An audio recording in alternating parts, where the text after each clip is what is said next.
오늘 첫 주일입니다.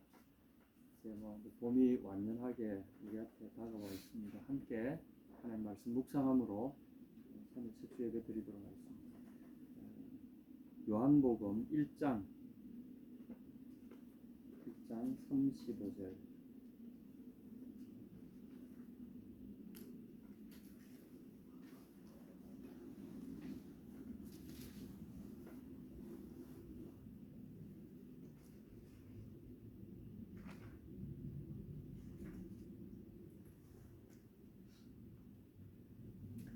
35절에서 41절까지 읽겠습니다.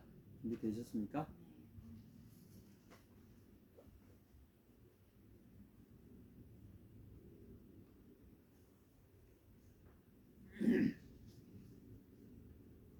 (35절부터) 42절까지 읽겠습니다. 시작. 이튿날 요한이 자기 제자 중 두 사람과 함께 섰다가 예수께서 그니심을 보고 말하되 보라, 하나님의 어린 양이로다.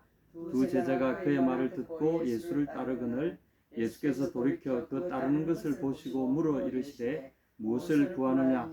이르되 랍비여 어디 계시오니까 하니 랍비는 번역하면 선생이라. 예수께서 이르시되 와서 보라. 그러므로 그들이 가서 계신 데를 보고 그날 함께 거하니 때가 10시쯤 되었더라. 요한의 말을 듣고 예수를 따르는 두 사람 중의 하나는 시몬 베드로의 형제 안드레라. 그가 먼저 자기의 형제 시몬을 찾아 말하되 우리가 메시아를 만났다 하고, 메시아는 번역하면 그리스도라. 데리고 예수께로 예수께서 보시고 이르시되 내가 요한의 아들 시몬이니 장차 게바라하리라 하시니라. 게바는 번역하면 베드로라. 아멘.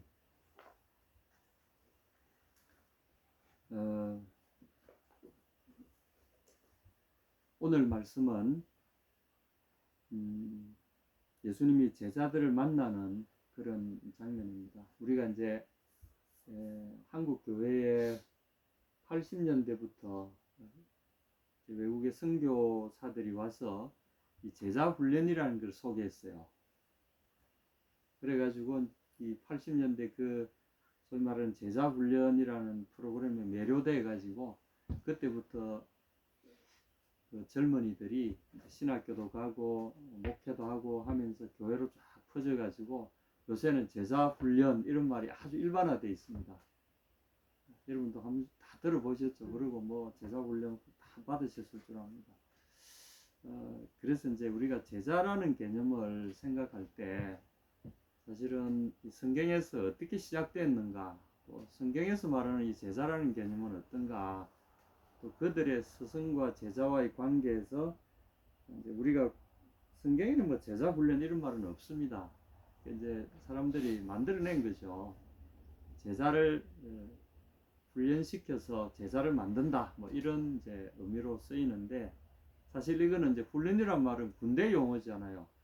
그리고 이 제자 훈련이란 말을 처음 고안해낸 사람들이 사실 군인들이었습니다. 2차 대전 때 태평양 전쟁에 참여했던 미군들이 그 상륙하기 위해서 항공모함이나 그 다음에 전함에 타고서 주로 미국 해병대들이 많이 이 선교에 가담을 했었어요.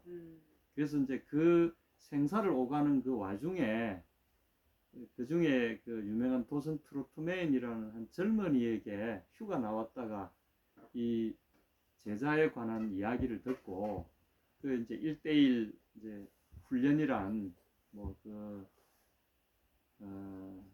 팔로우업이라는 말을 이제 양육이란 말로 번역을 했는데, 이렇게 길러서 쫓아다니면서 세워준다 이런 말이죠. 그래서 1대1 그 교제를 하면서 제자 훈련에 대한 개념을 배웠더니 해병이 자기 이제 자대에 복귀해가지고 태평양 전쟁하는 와중에 뭐 과달카날 전쟁, 이오시마 전쟁, 뭐 태평양에 있는 미드웨이 그 작전에서부터 그 얼마나 치열했습니까? 거기에 미군들이 엄청 희생됐어요. 물론 일본군도 뭐 거의 못지않게 희생됐지만 생사를 담보할 수 없는, 오늘 이 전쟁에서 내가 살아 돌아올지 아무도 알 수 없는 그 이제 해병들 사이에서, 해군과 해병들 사이에서 이 제자 훈련이란 프로그램이 아주 긴박하게 전개됐어요. 그러니까 이제 그 당시에 자료들이나 그 이후에 그 특별히 내비게이터 선교회를 조직해가지고 그 사람들이 활동하고 우리나라에도 소개되고 했지만 그 사람들이 만든 모든 훈련 프로그램을 보면 아주 간결하게 되어 있습니다. 그건 이제 필드 매뉴얼이라고 하는 전투 교범처럼 만들었어요. 아주 명확하게 어떤 제자란 무엇인가 하면 이제 딱 정의부터 내리고, 그리고 제자가 되려면 어떤 과정을 거쳐야 되는가, 제자라고 우리가 말할 수 있는 상태가 어떤 것인가, 이런 걸 딱딱딱 정의를 해놔요. 그리고 이 사람들은 성경을 몇 구절 암송해야 되고, 그리고 성경 공부로 교재를 몇 권을 공부를 해야 되고, 그리고 뭐 6주 이상 지나야 되고 뭐 해야 되고 딱 이런 게 있어요. 그래서 개량화하기 쉽게 딱 만들어놨습니다. 그게 전쟁 와중에 전투 교범처럼 만들었어요, 이 사람들. 그 이후에도, 전쟁이 끝난 이후에도 그분들이 이제 선교 단체를 조직하고 세계 각곳에 다니면서 그 전투 교범을 가지고 그대로 사람들에게 전했어요. 이제 그 스피릿이 사실은 태평양 전쟁에서 겪었던 생사를 넘나들면서 어떻게 그들이 주님과 동행했고 기적 같은 일들을 이루어냈는지, 그리고 이것이 사실 우리 한국 교회에 80년대, 90년대 굉장히 영향을 미쳤어요. 지금은 이제 좀 시들했지만, 그러나 저희 20대 때 접했던 그 내비게이터 선교회, 그거는 제자라는 말에 포커스가 완전히 꽂혀 있었어요. 그래서 이제 오늘 이 말씀은 이 제자 훈련이란 이 말에 어떤 시작점에 해당하는 이 장면들입니다. 한번 본문으로 들어가 보겠습니다. 또 이튿날 요한이 자기 제자 중 2사람과 함께 섰다가, 이게 처음 이제 제자란 말이 나오죠.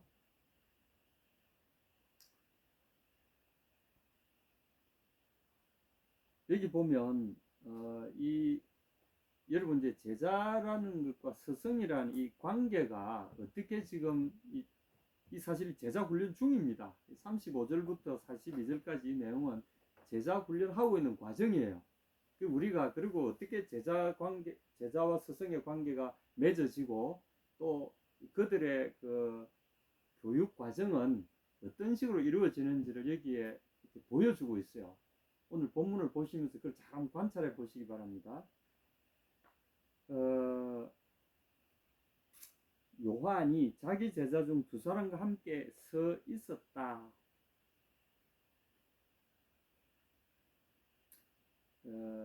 여기는 이제 섰다가 이렇게 and라는 말을 이렇게 했는데 2사람과 함께 서 있었다, 이렇게 이제 원문은 이렇게 됩니다. 2사람과 함께 서 있었다.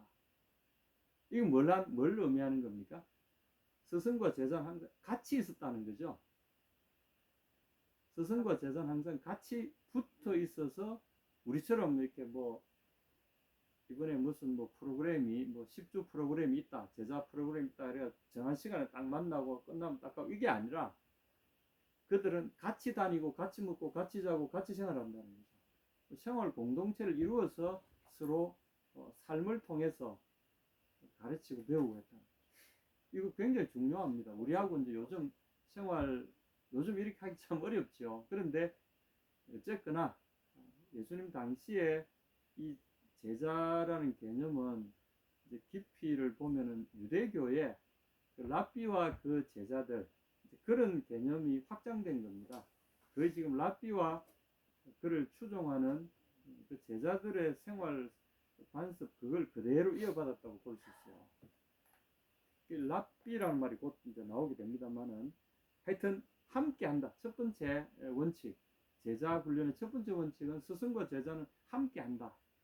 떠나지 않는다는 거죠. 이게 참 중요합니다. 우리도 지금 예수님의 제자로서 내가 살고 싶다 그러면 함께 있어야 돼요. 항상 예수님과 함께. 어디를 가든지 예수님과 함께. 이걸 첫 번째 신조로, 제자는 스승과 함께. 이것이 제자의 겁니다. 당신이 제자입니까? 예수의 제자입니까? 그러면 자기가 스승으로 삼은 그분과 함께 있어야 된다. 이게 첫 번째 원칙입니다. 두 번째는 보십시다. 36절에 예수의 다니심을 보고 말하되 보라 하나님의 어린 양이로다.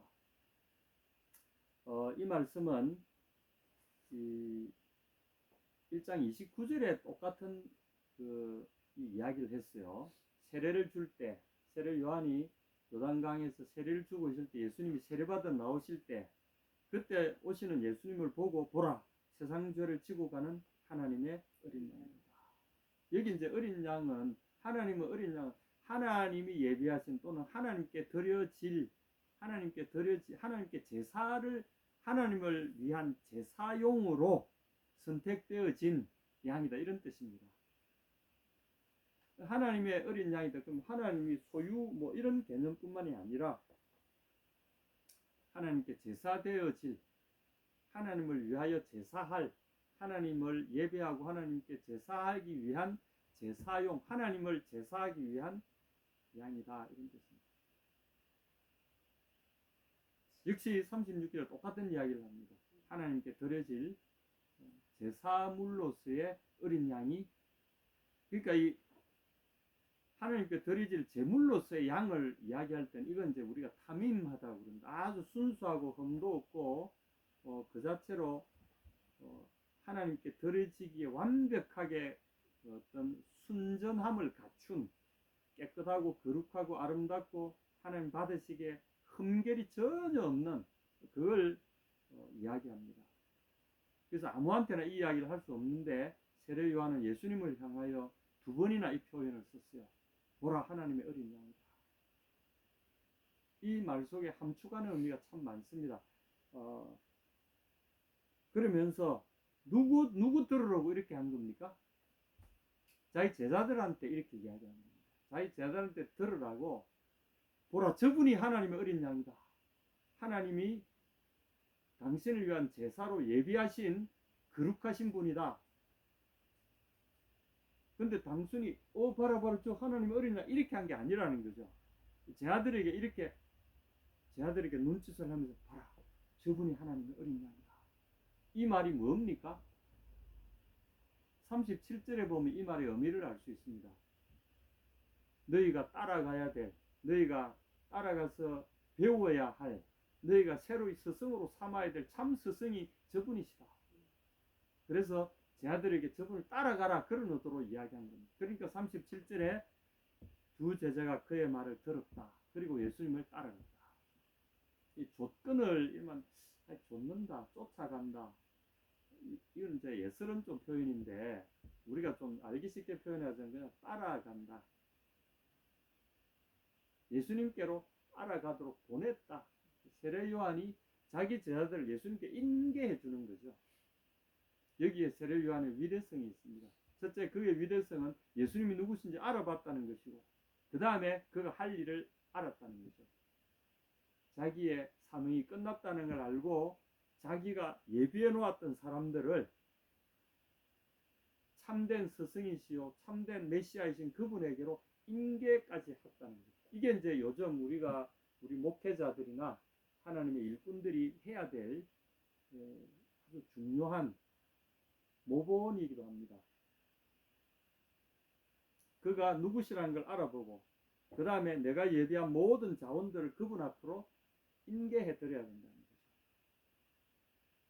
그리고 내 자신도 그분 앞에 인계할 뿐 아니라 내가 길러왔던 사람들, 내가 준비했던 모든 것들을 그분 앞으로 딸려보낼 때 내가 준비한 모든 것이 그분 안에서 완벽해진다는 거죠. 그는 그걸 알았어요. 그래서 자기의 이루어놓은 모든 것을 예수님 앞에 가지고 왔습니다. 어쩌면 세례 요한도 보면 예수님을 따르는 제자로서의 모본을 우리에게 제시하고 있지 않을까. 자기는 사라지고,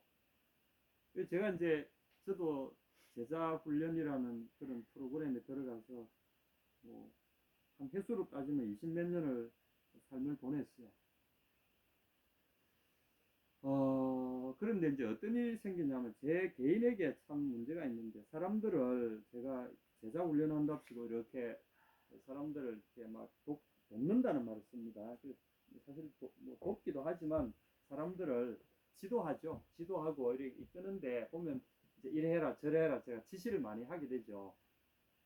그러면은 이제 나중에 보면은 사람들한테 내 말을 듣는 것이 곧 예수님의 말을 듣는 것이다, 뭐 이런 식으로 하고 있더라고요. 그래서 내 말 안 들으면 언짢아지고, 근데 내가 예수님처럼 갖다 줄 수는 없잖아요. 근데 내가 스스로 착각하는 거야.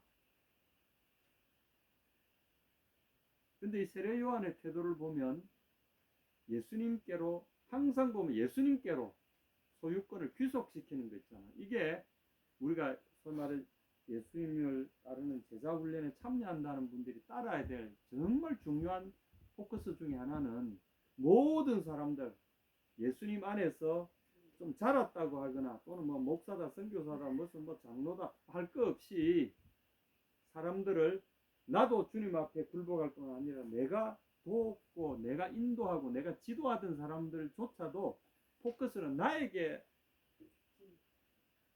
의지하고 나에게 순종하게 만드는 것이 아니라 목사님들이 정말 이거 잘해야 되는데 예수님께 순복하고 예수님께 따라가도록 예수님께로 계속 이렇게 나는 자꾸 비껴나고 예수님께로 자꾸 올려드려야 된다. 이게 제자 훈련에 참여하는 사람들의 굉장히 중요한 태도입니다.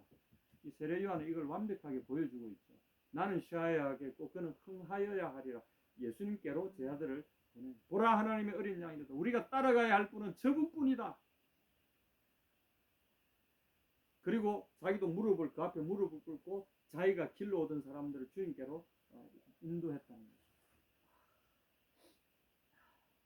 자, 그 다음에 38절에 예수께서 돌이켜 그 따라오는 것을 보시고 물어 가라사대. 예수님 왜 모르시겠어요? 예수님 혼자서 묵상하시면서 거닐고 계실 때 웬 두 젊은이가 저쯤에서 예수님께로 접근하고 있었어요. 똑바로 예수님께로 오는 걸 예수님 왜 모르시겠어요? 인기척을 느끼시고 그들이 오는 것을 보시고 예수님 아마도 세례 요한이 자기에게 자기 제자를 보내시는 걸 다 알고 계셨을 거예요. 이 하나님의 사람들 사이에는 교감이 왜 없었겠어요? 성령께서 함께 일하시면서 세례 요한에게는 너의 모든 것을 저분에게 맡겨라. 이제 너의 사명이 끝났다. 그래서 자기는 아낌없이 주님께 두 제자를 보냈고 예수님은 그 제자를 이제 받아들이시는 과정입니다. 이 대화법이 참 재밌습니다. 예수님이 그 따라오는 것을 유심히 보셨어요. 여기 이제 본다는 이 말이 뒤에도 보면은 이제 본다는 말이 이 헬라어에서는 여러 단어들이 적어도 이제 본다는 말이 한 7가지 다른 단어들이 있어요. 제가 잠깐 소개를 하면 첫 번째 호라오라는 말이 이건 이제 뚫어지게 똑바로 바라본다는 말이 있고요. 가장 일반적인 똑바로 바라본다는 것이고 그 다음에 두 번째로는 옵타노마이 이거는 이제 첫 번째 호라오라는 말의 변형입니다. 이것도 이제 응시하다, 똑바로 바라본다는 것이 약간 변형된 말입니다. 그 다음에 이제 스코페오라는 말, 이 스코페오는 이제 요즘 망원경, 텔레스코프 할 때 그 스코페오 그겁니다. 그래서 멀리서 이렇게 관찰하는 거. 그 다음에 블레포는 자발적으로 이렇게 자발적으로 그냥 내가 일상적으로 보는 것. 가장 별 생각 없이도 근데 생물학적으로 보이는 거. 이게 이제 블레포입니다. 그 다음에 에이도라는 게 우연히 이렇게 응시하게 되는 거. 그 다음에 데오레오라는 뭐 이제 지나가다 구경하는 거. 그 다음에 뭐 데아오마이 지속적으로 진지하게 어떤 물건을 검사하거나 이렇게 세밀하게 관찰할 때는 데아오마이 뭐 이런 말을 씁니다. 여러 가지 말 중에서도 여기 지금 보면은 데아오마이 주님이 보셨다. 그 따라오는 것을 보시고 할 때 데아오마이라는 말을 쓰셨어요. 예수님이 그들을 유심히 보고 계셨다는 거죠. 자, 여러분이 제자가 되는 것은 어느 날 갑자기 된 것 같죠? 어느 날 갑자기 예수님을 믿고 갑자기 그게 아니고요. 예수님이 자기에게 올 사람들을 유심히 보고 계셨다는 것을 잊지 말아야 됩니다. 저도 예수님 믿기 전에 내 마음속에 일어났던 어떤 영혼에 대한 그런 것들, 막 어떤 영원한 것이 있다면은, 영원한 것이 없다면은 내 삶이 무슨 의미가 있을까? 그에 빠지기도 하고, 어떤 영원한 것에 대한 갈망이 막 솟아오를 때가 있었어요. 제가 이제 사춘기 그 고등학교 시절, 대학교 시절 그때 뭐 영원한 것이 없다면 언젠가는 이 세상이 다 없어질 텐데 뭐하러 이렇게 바둑바둑 이렇게 한 끼 한 끼 먹고 살고 뭘 모으고 뭘 세상에 추구하고 그래 대본들 지구가 어느 날 사라져 버린다면 내가 추구한 이게 무슨 의미가 있냐? 이 삶이 이렇게 허무할 수가 있냐? 영원한 것이 없다면 그런 막 마음의 갈망이 일어나고 할 때 주님이 유심히 보고 계셨다. 그리고 때가 되니까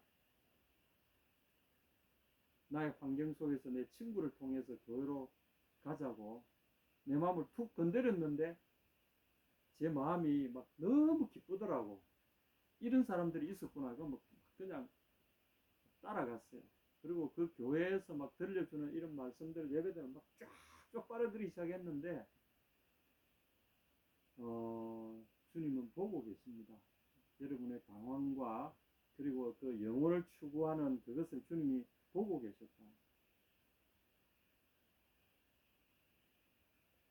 여기 이제 따라오는 것을 자기를 찾아오는 것을 보고 계셨어요.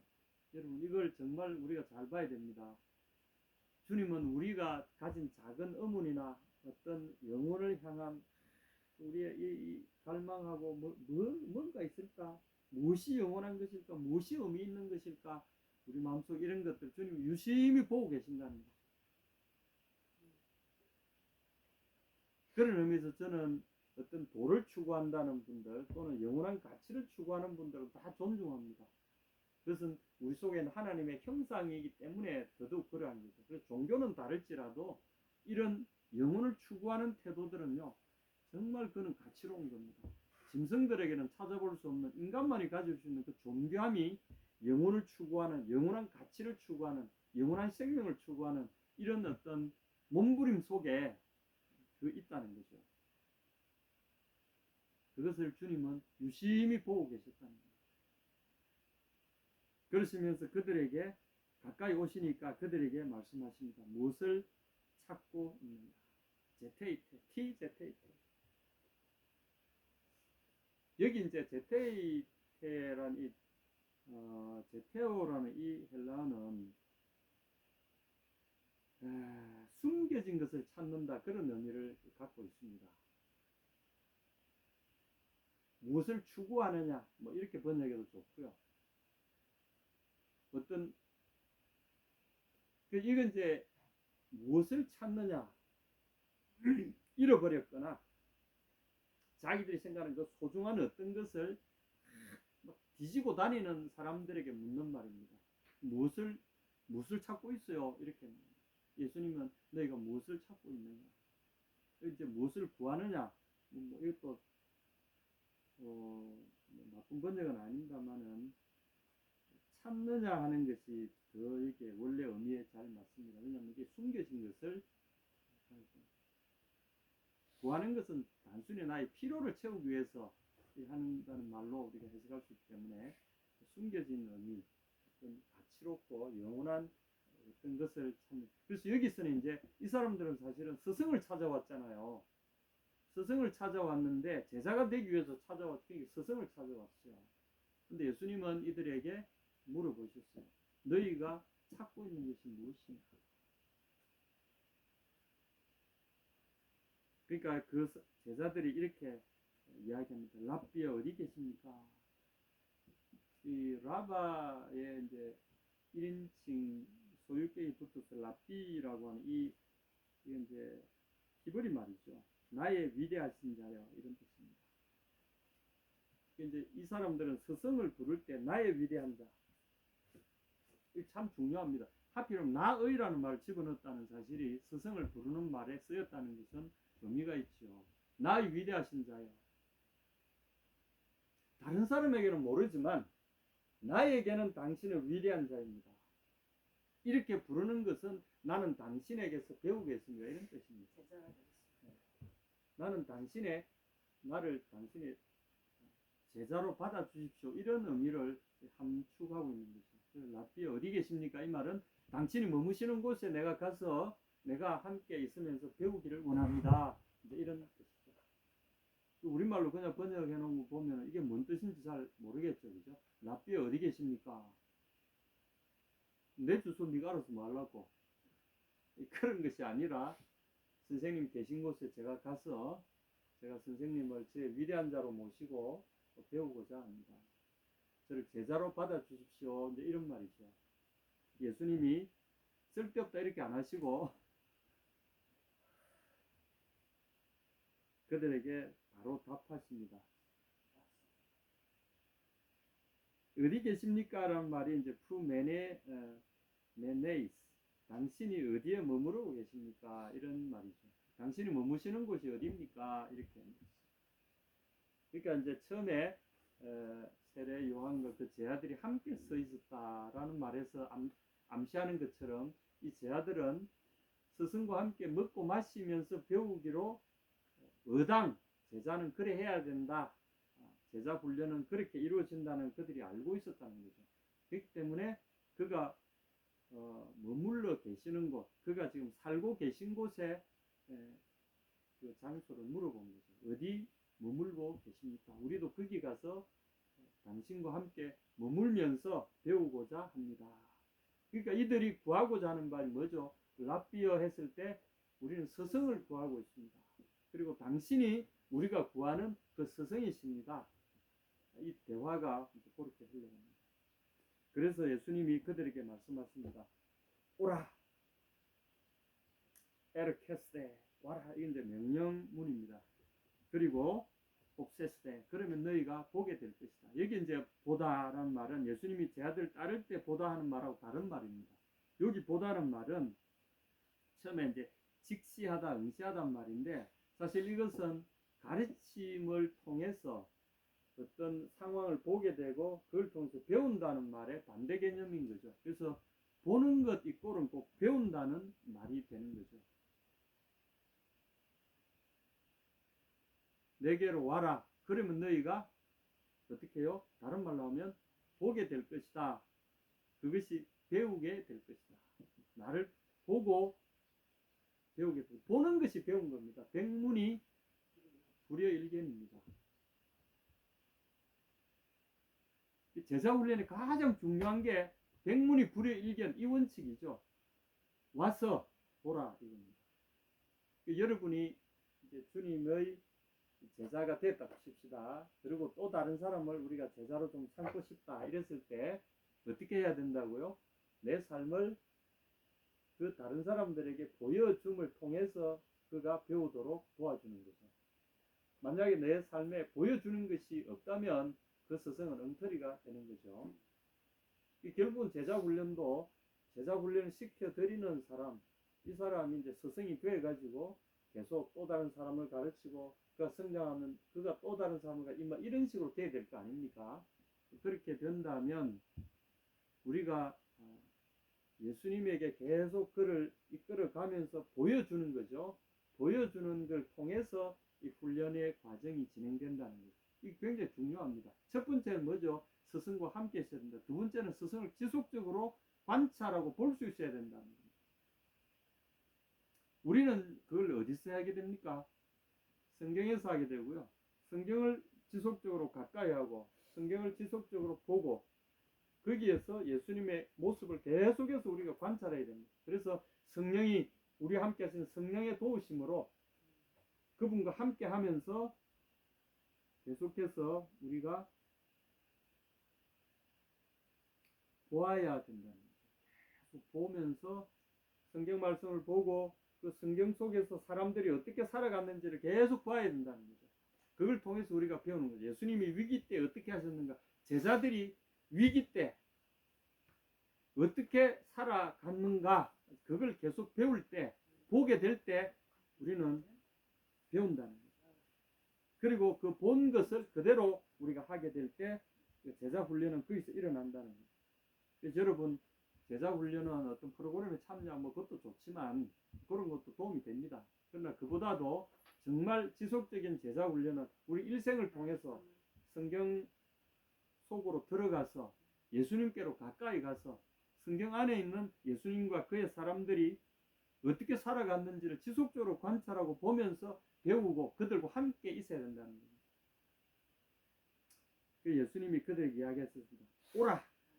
그리고 보게 될 것이다. 오라. 그러면 보게 될 것이다. 오라. 그러면 너희가 보고 배우게 될 것이다. 주님은 적극적으로 그들을 환영하셨고 그들이 배울 수 있도록 초대해 주셨다는 거예요. 이 말씀 우리에게 격려가 됩니다.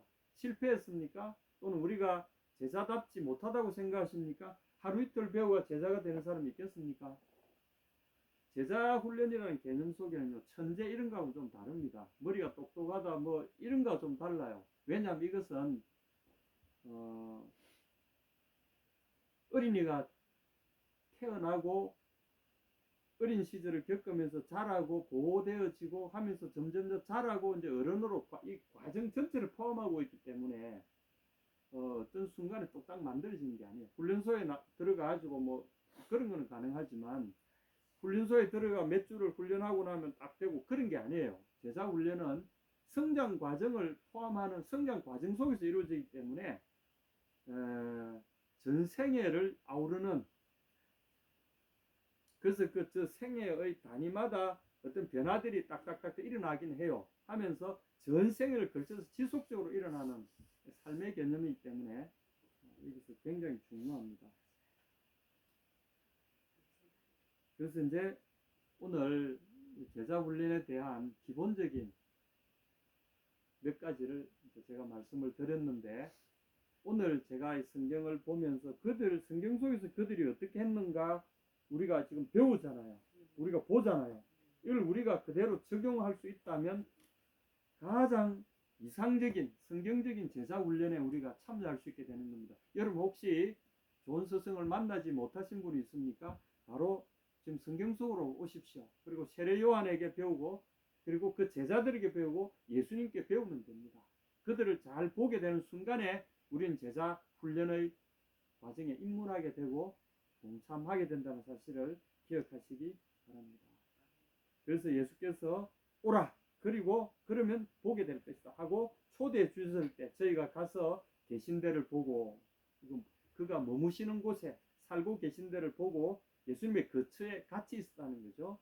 그날 함께 그하니, 여기도 보면 그가 머무시는 곳에 그들도 함께 머물렀다, 이렇게 번역하면 똑같은 단어입니다. 메노라는 말이 어떤 거처를 정하고 거기에 생활 터전을 삼아서 거기에 머무르는 걸 말합니다. 예수님이 거처에 그들도 같이 가서 같이 살았다, 이런 뜻입니다. 제자 훈련은 어디요? 함께 사는 것. 예수님과 함께 살고 함께 살면서 예수님을 함께 보고 그분을 배우는 겁니다. 이게 제자 훈련입니다. 그리고 그때가 시간을 이야기합니다. 오후 4시쯤 되었다. 10시쯤, 제 10시쯤 되었다. 10시는 이제 6시를 영어로 해가지고 7시가 1시, 8시가 2시, 9시가 3시 뭐 이렇게 해서 오후 4시가 되면 제 10시가 됩니다. 그리고 다시 한 바퀴 뺑 돌아오면 12시가 딱 되는 거죠. 그래서 0에서 시작가 12시까지 낮 12시간, 밤도 똑같이 이렇게 칩니다. 유대적인 시간 계산법이죠. 그래서 이제 40절부터 42절에 보면 이제 그 중에 제자들 중에 세례 요한의 제자였던 두 사람 중에 한 사람이 베드로의 형 안드레였다는 거죠. 참 재미있습니다. 그리고 안드레가 가가지고 요한에게 바로 자기 동생에게 이야기합니다. 찾아가서 찾아내어 말하되 우리가 메시아를 만났다. 우리가 제대로 된 스승을 이제야 찾았어. 세례 요한인 줄 알았더니 세례 요한이 소개하는 분을 우리가 찾아갔더니 그분을 보니까 그분이 메시아야. 세례 요한도 그분을 메시아라고 그랬고 우리가 직접 가서 하룻밤을 지내면서 보니까 그분도 메시아, 그분이 메시아가 확실해. 자신 있게 그를 땡깁니다. 근데 42절에 보면 예수께로 데리고 예수께로 오니 예수께서 보시고 가라사대, 여기 이제 본다는 말은 또 다른 단어입니다. 여기는 이제 자세히 들여다, 블레포라는 일상적으로 자세히 들여다 보시는 겁니다. 그러니까 자주 봤던 것을 또 보는 의미가 있죠.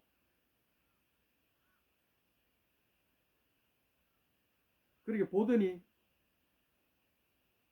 너 요한의 아들 시몬 아니냐? 너 요한의 아들 시몬이 아니냐?